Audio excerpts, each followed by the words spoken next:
Jane Stansfield, and I'm a part-time tutor in the School of Maths, and I'm involved with the Perspectives unit. And I'm Nina Snaith. I'm a mathematician in the department, and I organise the Perspectives unit. So I guess there are two aims. So one is that we wanted the math students to use their maths knowledge to do something a little bit different, a little bit creative. So we were asking them to make a video. But the other thing is that we actually wanted something useful out of it. So the videos they made, they either made a video aimed at the general public, so explaining some area of mathematics to the general public, which hopefully will go on our website and demonstrate what our students can do, and also hopefully entertain people who come and look at our website. Or they were making a video to help explain a project to next year's first year students. So again, actually to do something that was useful and would be used after the course. But in terms of the unit overall, we wanted them to have skills that they could use post-university. I think what we really want is we want them to use the fact that they're mathematicians, but not necessarily to learn more mathematics.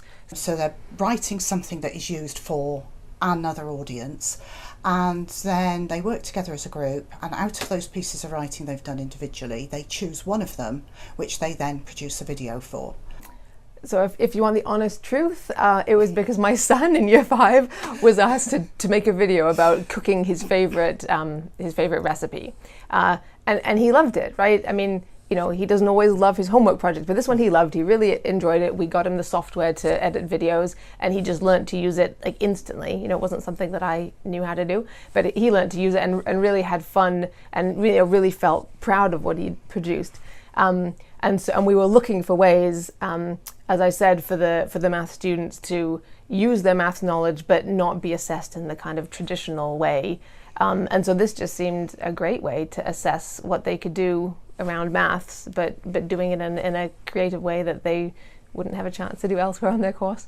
When Nina first said we were going to do a video, I was really scared because I thought, I've got no idea how we create videos myself. I've got no idea how we assess them.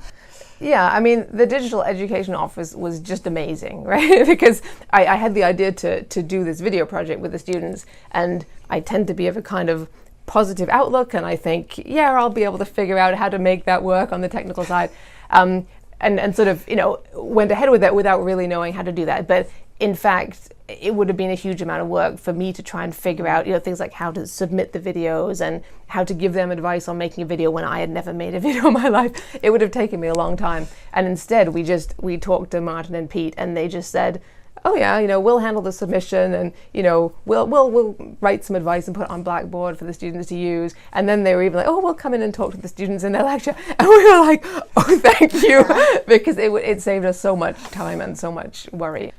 So we were very clear that we were not assessing sort of the technical side of the video, like we hadn't taught them how to use lighting and sound and whatever. We were looking for, did they use sort of interesting different ways of getting the information over? So rather than just sitting looking at the camera, they all did go out, and they used the mirrors behind Royal Fort and all sorts of things to make it interesting. So what we were looking at was the content. Had they chosen something that was sensible and appropriate to put in the video? And then how they put that across. So I guess, the main question is would someone actually want to watch this video, and would they learn something? Well, partly it was about group work, because the whole course is based around them working in groups as one of the skills that they're going to need when they go out into the workplace. But also, I think about how easy it is to communicate your maths, about the level that you need to pitch things at. A lot of mathematics is, you work on your own, you're struggling with some concept and trying to understand it. And so you don't often get a chance, I guess, to work with other people. And so that was really a major part of this, and the video was sort of a vehicle to give the students that experience. Some students talked to us and they were like they knew nothing about making a video before, and they didn't even know what kinds of videos you could make, and so they learned from their teammates, so a bit of that, but also we really wanted them to see I guess, to experience the joys and also the drawbacks of working with a team of people. So they did this video project, which was a small piece of group work, and then following that, they did a much larger piece of group work in the next term.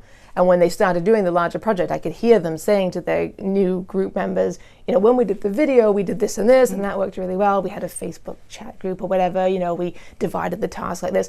And so I think they did learn something about how to manage that group, hopefully, in the video project, which they could then apply in that same course to the next group project, and also, one would hope then, you know, in their career or whatever, whenever they need to work with other people. It's hard to say what individuals learned, but they definitely did produce the sort of videos we wanted. Therefore, they must have acquired the technical skills, the communication skills, the group work skills that we were hoping that they would. So informally, I guess the thing that made me smile was the number of students who came up and said with this look of surprise, I really enjoyed making the video, you know, because obviously it was something maybe they felt a little bit worried about it at the beginning. And so it was this kind of almost shock that it was, you know, it was enjoyable to just get together and be creative with a bunch of other people. I mean, so not everyone enjoyed it, because we did have students who wrote on the unit questionnaire, you know, I didn't enjoy making the video, or, you know, I didn't enjoy being in a group, because obviously their mark depends on the other people in their group, and that can be worrying, right? And that can be something that you don't enjoy, relinquishing that control. I think I learned that it's a lot easier to deal with video than I'd originally anticipated with your help, because as I said originally, I was quite scared at the whole idea of how do we get them to do it and how do we mark it, and it's actually turned out to be, like the students said, quite pleasurable, because the videos were so good to watch. I was just astonished at the number of creative ways they found to get across what they were trying to say. I think it went pretty much as well as we could have hoped. So there are small things to change. So we've had feedback from the students, and there were things like, you know, they felt they needed a little more time maybe at the end to kind of get the video together. So we can tweak things like the schedule. And I think, I mean, having the input of the digital education office meant that this first time we ran the course, instead of being an experiment, it was a success. And so there isn't a whole lot that we have to change. I think I'll certainly feel confident with moving on with it next year, whereas at the start of this year, it was like really, you know, quite worrying. So my advice is just go for it, because if we'd stopped to think about our worries about the logistics of how we'd get the videos and how we'd, you know, advise the students what to do, then we might not have done it. So my advice is just go for it. If you think it's valuable for your students to get this experience, then just go for it. Plan the academic and creative side yourself, and then speak to the experts and get them to help with all the technical aspects, because it can all be sorted out. But if the experience is going to be valuable for your students, then don't let the kind of technical side of it stop you from doing it. I would absolutely back that up and say go for it, and ask the Digital Education Office for help.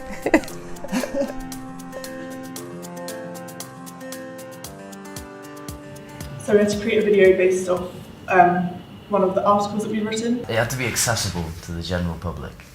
Yeah, it was explaining a mathematical idea to the general public, I think. Yeah. Whenever anyone, my family will ask me what I'm doing in my degree, and I just can't really explain it to them, because maths is really hard to communicate to non-maths people. I think what's nice to go is it has to be creative, because doing maths is all very learn this, get tested on this. So it gives a chance to bring out our creative side.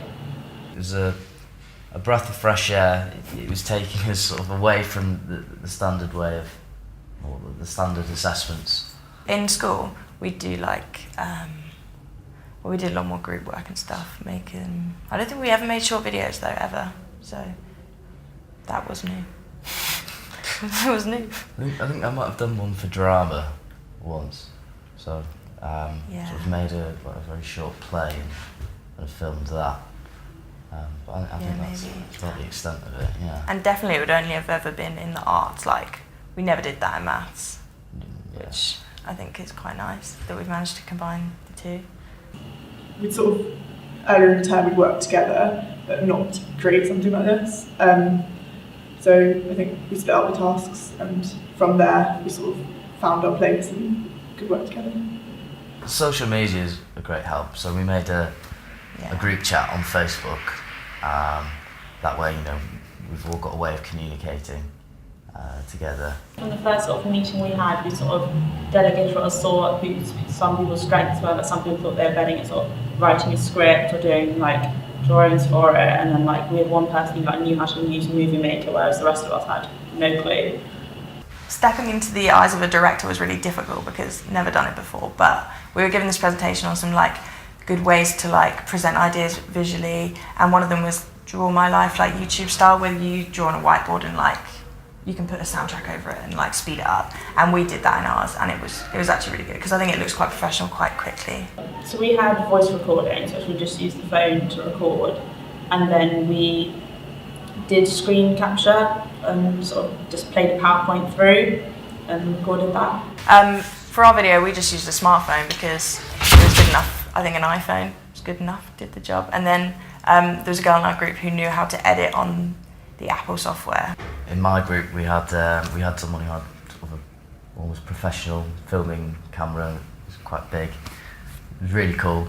And then we had a guy in our group who was very good at editing as well. Did a lot of things on YouTube. So it all fell into place.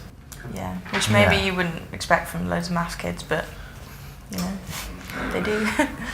I did a stop motion video where I filmed it with the camera, and then we recorded voices by using phone, and then it was really exciting because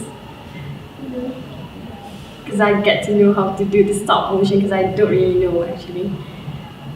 And also the fast, what is it called, the fast when you're drawing and then someone recording it from wherever when you draw, right? Time lapse. My advice for students would be to just get creative. There's no limits on what you could do because they purposefully made it really open, so you can literally do anything. So take advantage of that and do something a bit different. It's like making sure that everyone is interested in it. Like if you're gonna have a whole group, there's no point just doing something that one person wrote, and like try to include everyone's ideas.